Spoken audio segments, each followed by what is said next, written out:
एक बार भीष्म पितामह जी द्रौपदी जी को उपदेश कर रहे थे, युधिष्ठिर आदि को। तो द्रौपदी जी हंसने लगी। तो उनका बेटी, उपदेश में हंसने का विषय क्या होता है, तुम क्यों हंसी? तो उन्होंने कहा, पितामह, जिस समय सभा में मुझे निर्वस्त्र किया जा रहा था, उस समय ये ज्ञान आपका कहां चला गया था? जब मैं चीख चीख के पूछ रही थी, क्या ये धर्म है?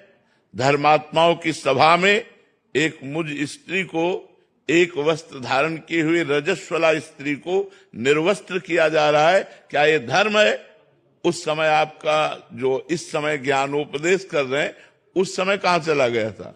तो उनका, ठीक कहा बेटी, उस समय पापी अधर्मी दुर्योधन का अन्न खाए था, इसलिए हमारी बुद्धि काम नहीं कर रही थी। 6 महीना बाणों की सैया पर पड़े हो गए, वो रक्त सब बह गया। आज हमारी बुद्धि शुद्ध है, आज जो प्रश्न करोगे उसका सही उत्तर प्राप्त होगा।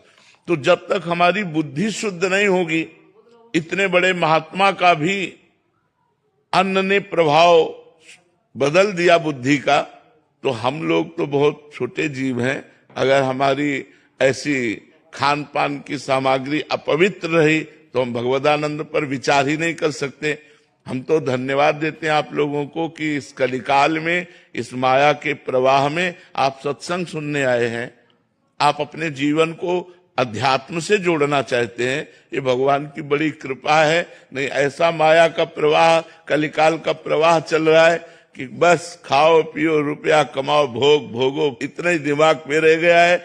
मरना है, यहां से जाना है, ये विचार ही नहीं रह गया। हमें अच्छे कर्म करके जाना है, हमें भजन करके जाना है, हमें भगवान को पाना, ऐसे विचार ही नहीं रह गए हैं। इसलिए खूब नाम जप करो।